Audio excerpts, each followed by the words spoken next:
All right, here we go. Brand new Flyers Daily for the 3rd of April, 2024. Flyers Daily, as always, presented by Ticketmaster. Make more memories live. Flyers will not be back in action till Friday night, a back-to-back Friday and Saturday. It's in Buffalo to take on the Sabres Friday at 7, and then Saturday in Columbus to take on the Blue Jackets. Buffalo in action last night in a game with very significant importance. Real quick, though, before we get to that and the fallout from the games last night on the standings here at the push for the playoffs, coming up in just a couple minutes, we will break the Flyers season down into bite-sized pieces. What do I mean? We're going to, first of all, they played 76 games. We're going to break it down into segments in kind of cut it up into 4 pies. 8 or 19 game segments. You have 4 19-game segments, and we'll tell you when we do that what worked in those 19-game segments and what's not working right now. Let me just give you a number. Minus 21. That's what the Flyers are, goal differential-wise, in their last segment, the last quarter of the games that they've played so far, the last 19. Before that, they were +7 in the first one, -1 in goal differential in the second 19 games, and -2 in the third 19 games of the season. And like I said, -21 in the 19 games since, and -21 in the last 19 games. That's the number that matters. But all right, let's take a look at the NHL scoreboard because the Islanders were in action last night. They were on the back-to-back. They returned home to take on the Chicago Blackhawks, who they beat 2-1. Ilya Sorokin only had to make 18 saves in the game. The Isles grab another 2 points. We'll talk about where that lands them in the division. The Penguins and the Devils had a game last night. Penguins trying to crawl back into this, and I don't think it's out of touch to say that they might be crawling back into it. They get a 6-3 win in New Jersey over the Devils. So they grab 2 points. Devils grab none. The Sabres hosting the Washington Capitals, a team that could have leapfrogged the Flyers once again to third spot in the Metropolitan Division. If the Caps could have got a point or 2, they got neither as they go into Buffalo and they get beat 6-2. This time of year, these teams with no pressure, they're a real pain in the rear end. Every year at this time, you see this.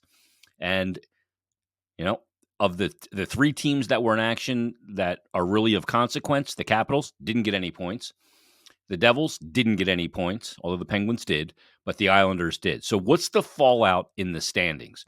Well, let's take a look at the updated NHL standings, and in particular, the Eastern Conference with the wild card and everything. Flyers maintain their position despite not playing for the third spot in the Metropolitan Division. 76 games played, 36, 29, and 11, 83 points. They've lost 5 straight. The wild card number 1 is the Tampa Bay Lightning with 89 points, so let's just take them out of the equation. Wild card 2, though, is the Washington Capitals with 82 points through 74 games. So still 2 games in hand for the Caps, and they're only sitting 1 point back. Detroit is now on the outside looking in of the playoff picture. They've got 82 points, and they have 1 game in hand on the Flyers. The Islanders have 1 game in hand on the Flyers and are 2 points back. And now the Penguins kind of crawling back into this, 1 game in hand on the Flyers, but they are sitting 4 points back.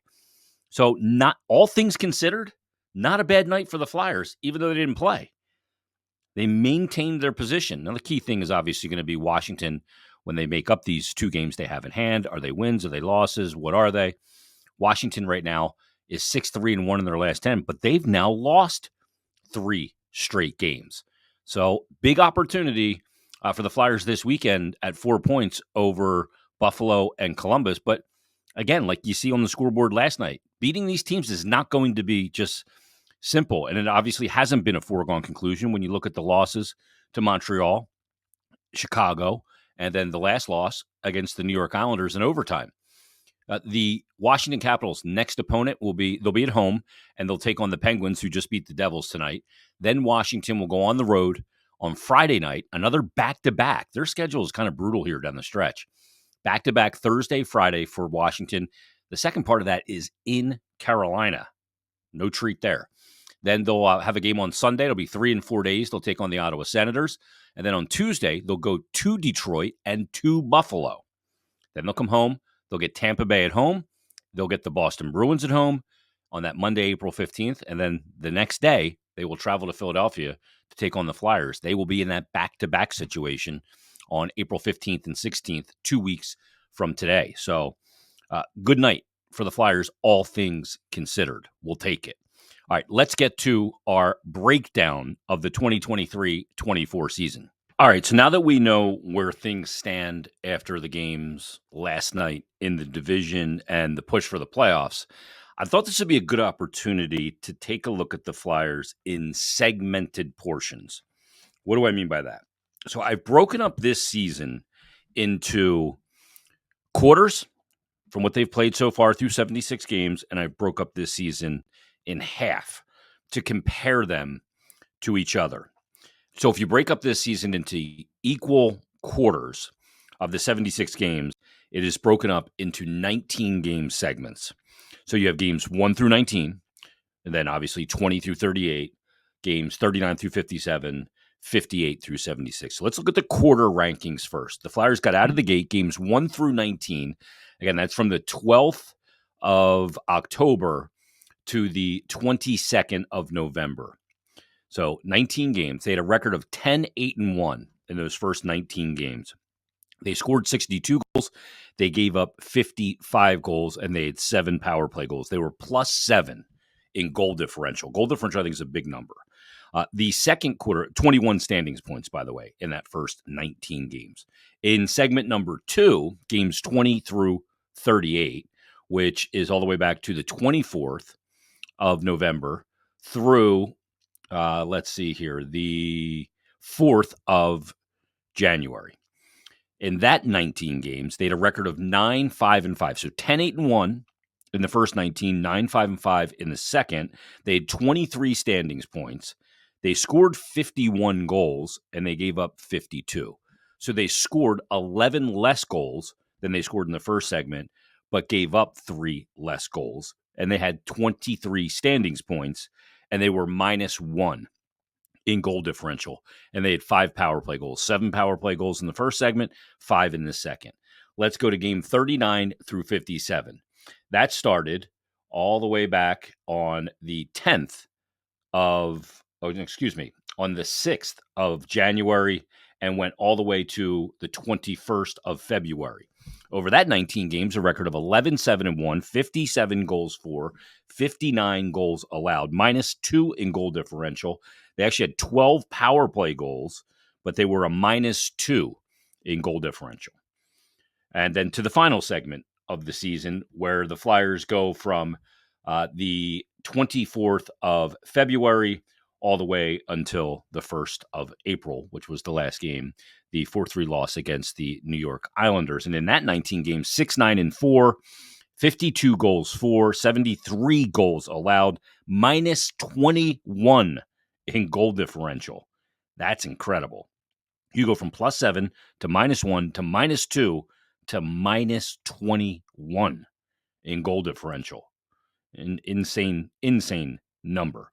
And over that period, Flyers scored 7 power play goals, and they have a record of 6-9-4 for just 16 standings points. So in order, first quarter of the season played so far, 21 points. Second quarter, 23 points. Third quarter, 23 points. The last quarter, the last 19 games, 16 standings points. Okay, now in order for goal differential, +7, -1, -2, -21. Power play goals, 7, 5, and then 5, and then, 12, and then 7. So this is the arc of the season at each quarter of it from what's been played so far. Let's look at the season, and we'll cut it in half. So the first 38 games of this season, Flyers 1 through 38 had a record of 19, 13, and 6. That was good for 44 standings points, and they were a +6 in goal differential. And over that period of time, they had 12 power play goals. In the last 19 games, games 39 through 7, not 19, excuse me, 38 games. In the last 38 games, the Flyers have a record of 17, 16, and 5. They've scored 109 goals, but given up 132. That is a differential of minus 23. The power play goals in the first half were at 12, and in the second half, because of that good third quadrant of the season, they had 19 power play goals. So they're above 500 in both halves. They're above 500 in 3 of the 4 quarters, with the exception of the last one, and they are really limping down the stretch. And when you look at the power play, and I think that's a relevant number, if you had a power play that was ranked somewhere between 16 and 21, say, in that would be about that 21% to 19%. They're in a whole different ballgame here. The minus 23 isn't just indicative of a limping power play. It's indicative of a team that is giving up way more goals. Now, what's the kind of common denominator in there? They lost Carter Hart against the Colorado Avalanche. The last game he played was on the 20th of January. So since that took place, we go to the next game there. That was the Ottawa Senators. They played the next game after Carter Hart played his last game as a Philadelphia Flyer. So when you had the tandem of Hart and Ersson, you had a goal differential of plus 11, a record of 25, 15, and 6. That's 56 standings points. And that is games 1 through 46. Now, Hart didn't play all those. He did miss a stretch there where he was out injured as well. So you see the difference from the goaltending level when you had Hart and Ersson to then Ersson as the starter, and you had, whether it be Cal Peterson, Felix Sandstrom, and now recently, obviously, you have the addition of Ivan Fedotov, who's only played 2 periods of 1 game. But since then, since Hart left, a record of 11, 14, and 5. The goal differential is very pronounced. 83 goals for, 111 goals allowed. That's incredible. That's 28 goal difference in goals for versus goals against, minus 28. That's why at the time, when everybody was saying, trade Hart for a haul and make Sam Ersson the number 1, got to be careful. That was a huge strength of this team, and a lot obviously changed when that situation changed as well. We'll see if they can revert back to the goaltending being a strength with Ersson and Ivan Fedotov. Fedotov came in, he played 2 periods. He played great. Can Ersson recapture his game? Problem is they're down to 6 games left. Is there enough time? Now, they're still in position battling for this playoff spot, but that strength that was there at the beginning of the season and the fact that it's not there now is a big reason why they are where they are. And you couple that too, obviously in the first half of the season, they missed very few games with guys being out injured. Very few. But in that second half, and really in the last third of the season that we've played, that we've seen this season, the team has been dealing with some pretty significant injuries. Rasmus Ristolainen, Jamie Drysdale, Nick Seeler. You've had other guys out of the lineup. Sean Couturier was healthy, scratched. He missed a couple of games in the second half earlier in the year. But overall, the kind of most of their injuries and key injuries have taken place in this second half. Now, every team has injuries. That's part of the deal, and you got to overcome that. They have not been able to overcome that. That with this team, it just shows the kind of lack of depth that the team has overall up front more so, even though I think they played 14 different defensemen this year. I think they've gotten good contributions from a lot of them, but going 14 deep is obviously not ideal. So that's the situation, and that's why this is now tooth and nail here down the stretch in this final 6 games, and you're battling a bunch of teams at this point. You're battling more than just the Washington Capitals. You're battling Detroit. You're battling maybe New Jersey, maybe even Pittsburgh sneaks back into the mix. The Islanders. There's a lot that's going to take place in this final 2 weeks of the season. The season ends 2 weeks from tonight when the Flyers take on the Capitals. They only have 6 games remaining, so their schedule's a little loose. They can have some practice time, some time off, and be rested. But like John Tortorella said in his press conference after the game against the Islanders, if there's guys that don't know how to handle playing in high-pressure games like this, rest doesn't matter. What happens down the stretch? We look at this, the data from the quarter breakups of the season and the first half versus the second half of what's already been played, and clearly the team is limping to the finish line. Can they, this couple of days off, this 3 days off this week before they go back at it in Buffalo on Friday and Columbus on Saturday, can that be enough to recharge them so they're not limping, so they're at least able to grab some points this weekend? You got to grab both games. You got to grab both. Losing to Montreal and then losing to Chicago and then an overtime loss against the Islanders has you in a situation with the remaining schedule that you have that you have to go into Buffalo and get 2 points. You have to go into Columbus and get 2 points. And let's look at it this way. The 3 games, the next 3, Buffalo, Columbus, and then Montreal. Of those 6 possible standing points, they need 5. They need 5. That's what it's going to take. You need 5, and then against New Jersey, you need at least 1, and then you need 2 against Washington. And then the Rangers, you see what happens there as well. But the team is limping. And can they straighten it out? Will 3 days off get rid of the pronounced limp that they have right now? We'll see. All to be determined here in the final 2 weeks of the season. This season has been an absolute roller coaster. There was a lot of highs, and they stayed up there for a while. And there's been it's been a bizarre season of storylines. I started writing an email to myself, kind of charting the 2023-24 moments that mattered. There was another one the other night when in the second period comes in Ivan Fedotov. We'll see how much the insertion of Fedotov matters, all said and done. We're going to talk to him tomorrow. Well, today when you hear this, and you're going to hear him on tomorrow's episode. He's going to be our special guest for Thursday's episode. I can't wait to sit down and talk with him. There's a little bit of broken English there, but I think he communicates well enough, and going to talk to him about, finally getting to the NHL, finally getting to the point where he's wearing an NHL jersey, playing in NHL buildings after all he's been through. And we'll talk about all that with him, his goaltending style, a lot of different stuff, equipment, you name it. We're going to get into it. It'll be a fun conversation with Ivan Fedotov. And I just get the sense he's a guy that's got a lot of personality too. He may not know how to articulate his full personality yet with the language barrier, but I think he'll get there, which is always fun. And I love when a goalie's got a great personality. So we look forward to that as well. So there's the breakdowns.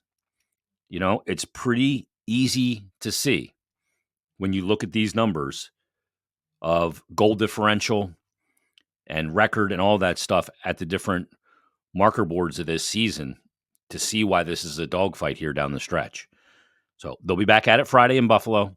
Like I said, those 3 games, Buffalo, Columbus, and Montreal, of those 3 games, you need 5 of the 6 points. You need 5 of the 6 points. That's what's in front of them. That's where they sit right now. It is tight. This is great, though. It's great that we're going into this final 2 weeks in this position talking about this when we didn't expect it.